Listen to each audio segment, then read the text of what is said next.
some words of Torah.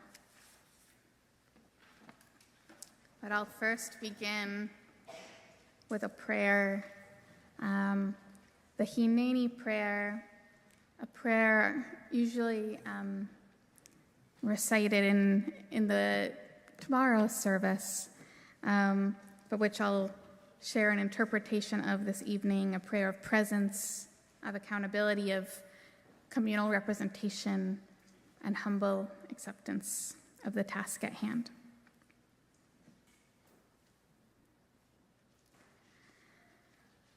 Hineni, here I am, imperfect, not enough, terrified before you, my community, and the one that comes into being through our songs and through our prayers. I come here now to root in pleading in your presence for your people who have appointed me their guide, even though to be worthy of the task is impossible. For this I ask you, Adonai, Adonai, El Rachum V'Chanun, source of life, compassionate and merciful, that you help me to succeed in this mission, as I beg forgiveness for myself and for those who have appointed me. Do not find them to blame for transgressions of mine. Do not declare them guilty for my own mistakes, for I myself am fallible, for I myself have done wrong.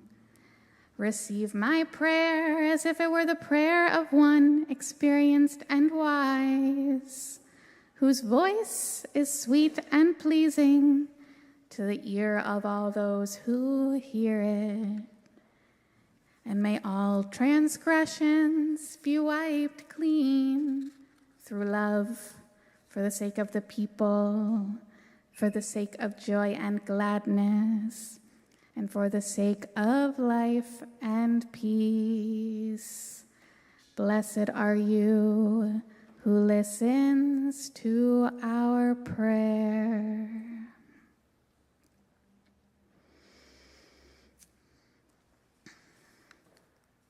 It's taught in the Mishnah, a rabbinic book from around 200 CE, that back in the Second Temple period, there came a time when the elders of the court began requiring that the high priest take an oath that in his performance of the Yom Kippur atonement rituals on behalf of the community, he would not change a thing.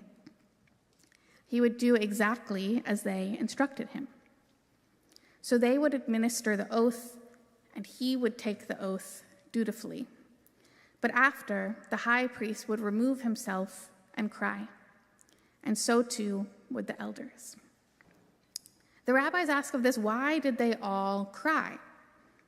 And they answer themselves, for the community had split into factions, and these factions no longer agreed on the right way to perform the atonement rituals. Therefore, the only way to guarantee that the high priest would follow after their way, the way of the elders, was by way of an oath. So the high priest cried, for he was not trusted by his community to do right by them, and the elders would cry, for they no longer knew who or what to trust. My dear or Shalom community, being your rabbi in the midst of rising factionalism within the world and within the Jewish community, in what many consider to be one of the greatest crises facing Judaism since the destruction of the temple 2,000 years ago, has been one, if not the most humbling experiences of my life. To say it has been a time of tears, of which all of us are crying, would be an understatement. I made the theme for this year's High Holy Days, as we talked about on Rosh Hashanah, We Rise Together, because I so deeply believe its wisdom to be true. that true liberation can only come for any when it comes for all. Yet I also made it our theme because I was noticing rupture, yes, in the world, and yes, in the wider Jewish community, but also inside of our own very community. And if our small, relatively homogeneous community cannot rise together, then how can we expect the wider world to do so? On so much at Or Shalom, we agree and we love each other through it. And as I have learned, there has been a dividing wedge historically, and one that, given the circumstances as of late, has intensified. And that is our varying relationships to Zionism.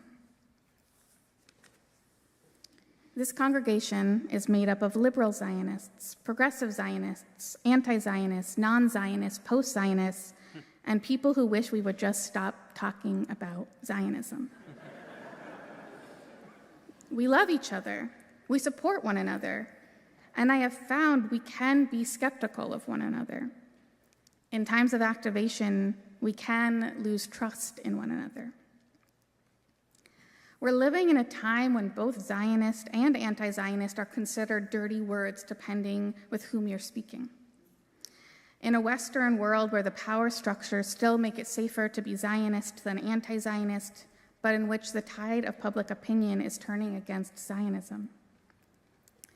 In a time when being a Zionist could mean exclusion, threats of violence, or as we've seen this year, death by vigilante violence, and when being an anti-Zionist could mean state persecution, criminalization, arrest, detainment, deportation, and death. I speak these words in a time that is dire, in which every passing second means more lives lost due to bombs and guns and starvation, so many lives. And a time that feels more urgent than quibbling over terminology and language, and yet in which language itself has the power to kill, to dominate. I imagine many of you do not want me right now to talk to you about Zionism. I really too do not want to talk to you about Zionism. Trust me, I tried really hard not to write this drush. But I believe we need to talk about Zionism. Why? Because we need to talk about directly and openly the very thing that is dividing us that usually remains silent. We do not have the luxury to be divided any longer. The stakes are too high. The risk is too great. If there's one thing I believe with full and utter faith, it is that this community, across our diversity of relationships to Zionism, wants what is best for every Jew, for the Jewish people, for every Palestinian, and for the Palestinian people. We want not just peace, but justice, not just safety, but liberation. So I talk to you tonight about Zionism in hopes that we can begin to better understand each other, and in so doing, can build a Jewish community big enough and broad enough to overcome the forces of power and domination, and build a world that is finally safe for every Jew and every Palestinian. For I fear the consequences if we do not. There are many kinds of Torah. There is the Torah, the 5 books of Moses. There is Torah de Rabbanan, or the oral Torah, mythically understood to have been passed down by word of mouth rather than written down.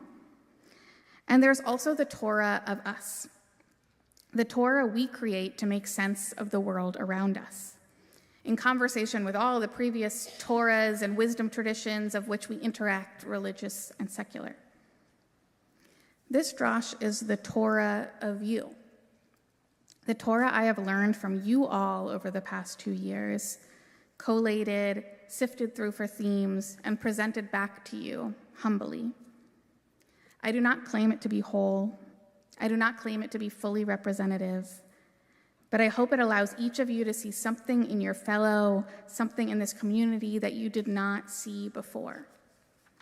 For as it says in Pirkei Avot, the ancient wisdom book, turn it, and everything is in it. Turn us, and everything is in us. So let's begin. I think our main problem begins with definitions. There's no shared definition of Zionism, and there's no shared definition of anti-Zionism. I have noticed that when one party critiques the other, not necessarily at Or Shalom, but in the wider world, each camp writes their own definition of the other's ideology. They then proceed to knock down the definitional straw man that they themselves have constructed, whether they purposefully did so or not, illustrating, look, how illogical and biased and wrong these people are. Yet they do so based on a definition of the other that has very little to do with the other's self-understanding of themselves. For example, many Zionists define anti-Zionism as an ideology that seeks to delegitimize and thus destroy Israel as the only Jewish state. According to many Zionists, anti-Zionists do not believe in the Jewish people's right to national self-determination, as has every other people, they say. Rather, anti-Zionists, they say, single out Israel for critique for no reason other than that it is a Jewish state. In this definition, these Zionists both sidestep defining what anti-Zionism is while boiling it down to nothing more than a form of anti-Semitism operating on a national scale. This definition assumes that anti-Zionism is first and foremost about hatred of Jews. Yet most anti-Zionists define anti-Zionism as a movement for justice, a movement for human rights, as opposition to a system that privileges one class of people over another, that guarantees national and human rights for the Jewish people while not doing the same for the Palestinians. For many anti-Zionists, the Jewishness of Zionism is irrelevant. For them, it is about human rights. On the flip side, many anti-Zionists define Zionism as a system of Jewish supremacy. I've heard many anti-Zionists use short and pithy statements to get at their definition in the form of Zionism is. Zionism is racism. Zionism is ethnic cleansing. Zionism is settler colonialism. While these terms could, and we could argue, are describing actions that are being taken in the name of Zionism, or at least certain Zionisms, this formulation renders them definitional. Zionism becomes nothing but a synonym for these acts, and nothing more than that. Yet most Zionists don't define Zionism this way. They define it as a movement for Jewish liberation through national self-determination. It is the right for Jews within a political system built around nation states to have their own in their historic homeland. As you can see, each way one party defines the other sets up a straw man. If you're anti-Zionist, you're anti-Semitic. If you're a Zionist, you're racist. But most anti-Zionists I know personally are not anti-Semitic, and most Zionists I know personally do not support racism or ethnic cleansing. The setting up of these straw men may serve some rhetorical or strategic purpose, but it does not change hearts and minds. It does nothing to build the broad coalition we need for all of us to get free. I'm not naive enough to claim there are no big differences between Zionists and anti-Zionists. There are, and the stakes of such differences are existential. But I fear that it's leading those of us on the side of universal human rights, which I believe is everyone here in this room, to choose to form coalitions with those with whom we have diametrically opposed values, simply for the sake of upholding either support for or opposition to Jewish nationalism.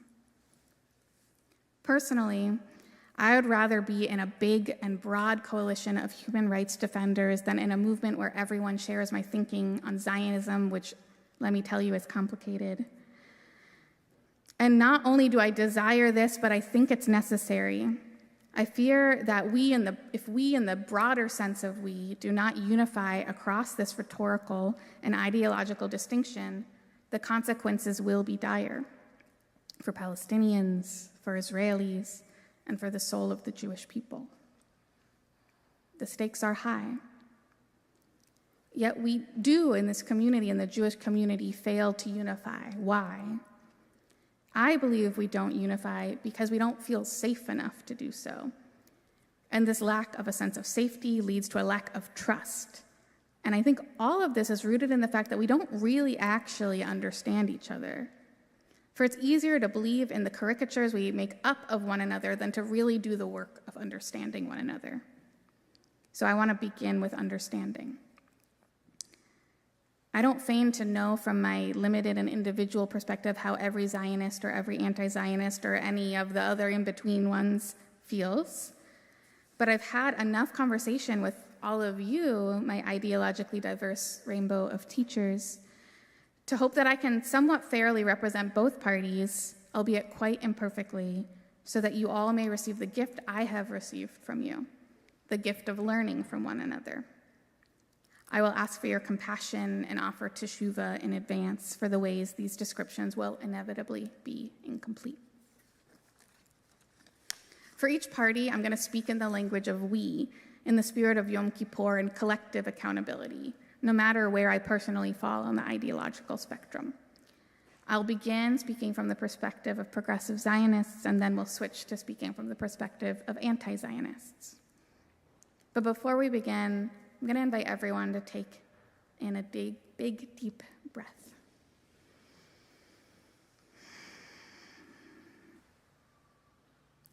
Feel your feet on the ground.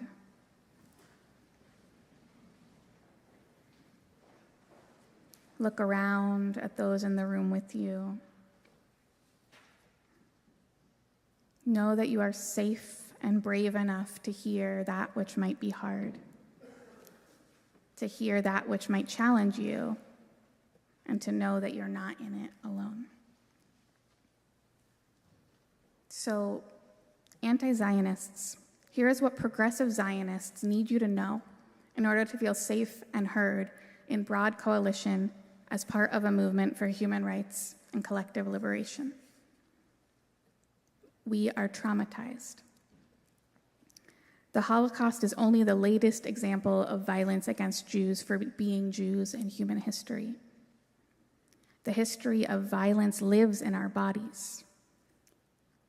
If you fight for Palestinian liberation in ways that do not seriously wrestle with questions of Jewish safety, that do not take our lives and our safety seriously, let alone into consideration, then how are we supposed to join with you? Why should we be expected to take into consideration Palestinian safety if you do not take into consideration our own? Our tradition has roots in that land. Jewish connection to the land, whether called Eretz Yisrael or Palestine, is not contrived. One cannot get through a Jewish prayer service without dozens of mentions of our connection to and yearning for that land. Our sacred texts have grappled with the role of this land in our sacred system and the spiritual implications of our dispersion from it for thousands of years. Why should we be expected to take into consideration Palestinian belonging to this land if our belonging is dismissed and discredited? Israel saved us. Many of us who immigrated to British Mandate Palestine and later Israel did so as refugees fleeing the specter or the reality of anti-Semitic violence. They were not safe, our ancestors, where they were, and many had nowhere else to go, for the U.S. too had closed its doors. How should our families have been saved if not through the founding of the State of Israel? How should our families continue to be saved if not by the State of Israel? Genocide feels personal. Genocide happened to us, our friends and family within our lifetimes. An elaborate system of identification, deportation, and death camps, 6 million lives extinguished. No corner of the Jewish world remains untouched by this. Genocide is not a term to be used lightly. When you use the word genocide, are you taking seriously its implications? Are you grappling with the legacies of genocide you are invoking? We too want peace. All we want is for our people to be able to live in peace with our neighbors on our land. We believe the best possible path to this is a two-state solution in which the national rights of both people are guaranteed and the human rights of all are safeguarded. We fear that if the Jewish state comes to an end, there'll be no guaranteed protection for the Jews living there. How can you guarantee that Israeli Jews remain safe if a Jewish majority state ceases to exist? It feels like anti-Semitism. The international fixation on Israel is utterly terrifying. We are such a small people with a small land, and yet we have been the hyperfixation of the West, not just for the last 2 years, but since our founding. This hyperfixation is disproportionate to our size, and whether or not the critique is merited, it's frightening for our safe haven to be under such of a microscope all the time. Why is there such a hyperfixation upon the state of Israel in a world in which Israel is not the only bad state actor, if not for anti-Semitism? Take a breath.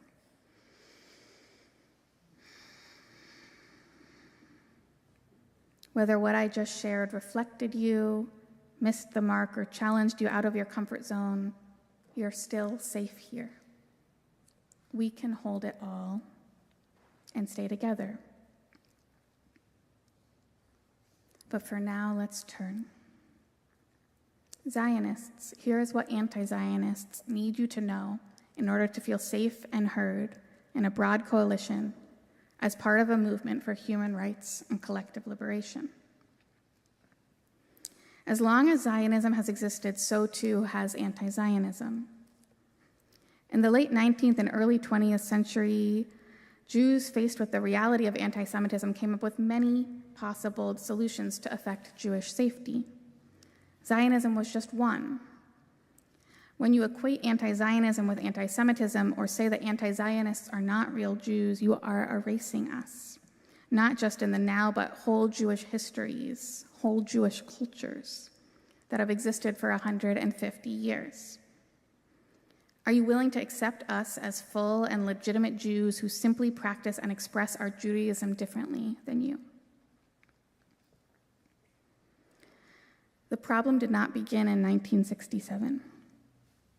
The founding of the State of Israel in 1948 was predicated upon the Nakba, the expulsion of 750,000 Palestinians from their land and not allowed to return.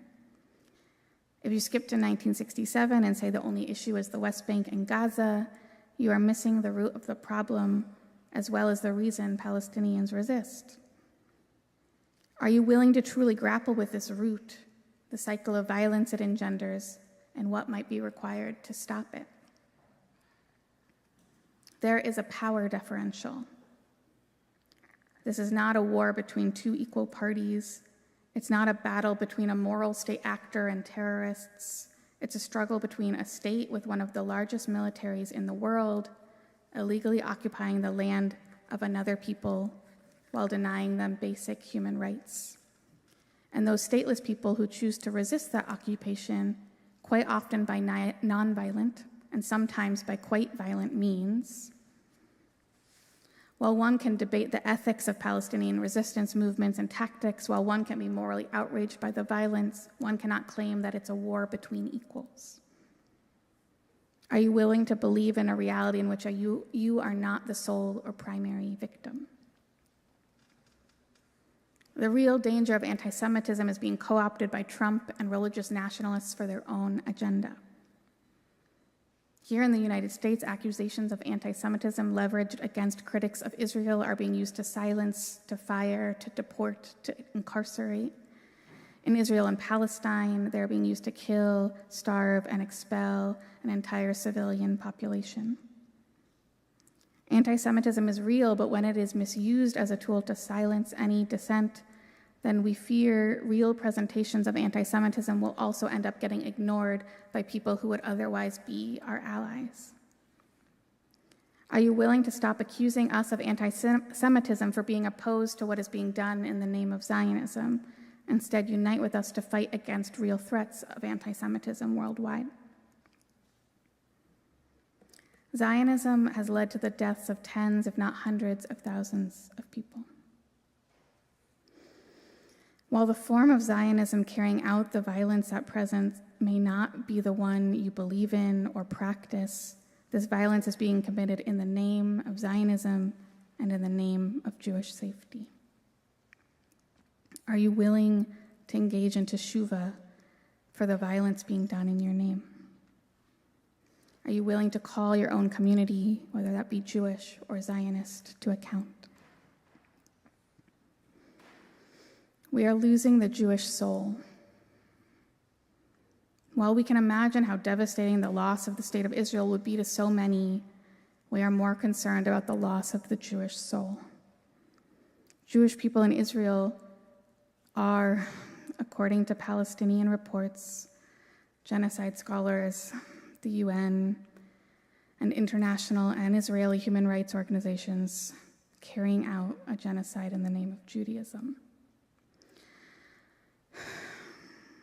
While many Jewish people the world over are actively defending or passively accepting it as an unfortunate reality of the continuation of the Jewish state. For us to be the perpetrator is a much crueler torture than to be the victim. Are you too scared for the loss of the Jewish soul? Take a breath.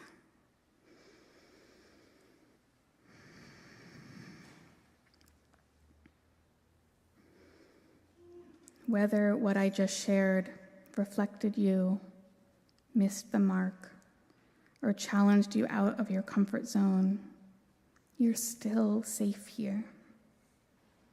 We can hold it all and stay together.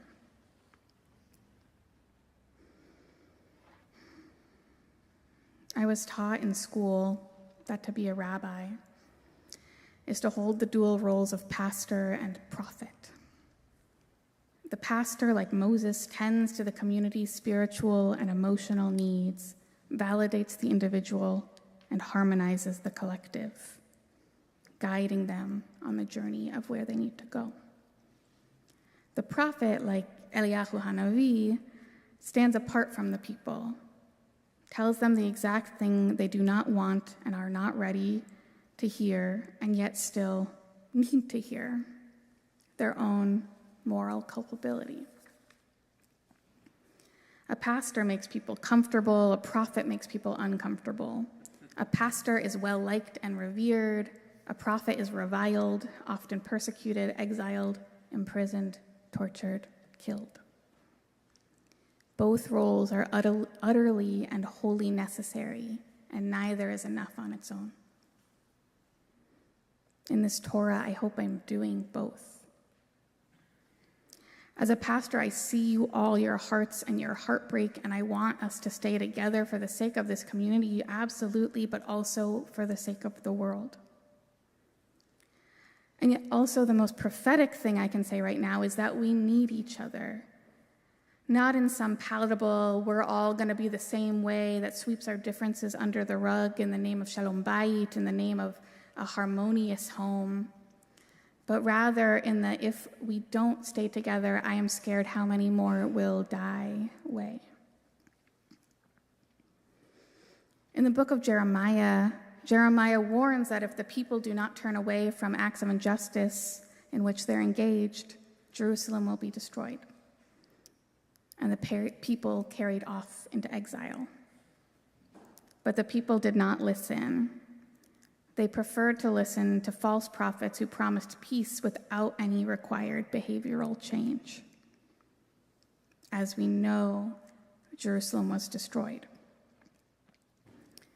So in this season, let us heed the call. Let us turn away from injustice in which we are complicit, willingly or unwillingly, and turn toward one another in our ideologically diverse yet values-aligned multitudes. It is already too late for so many, but may our tikkun be a healing. May our turning be a healing. May our turning save lives. Gamar Tov, everyone.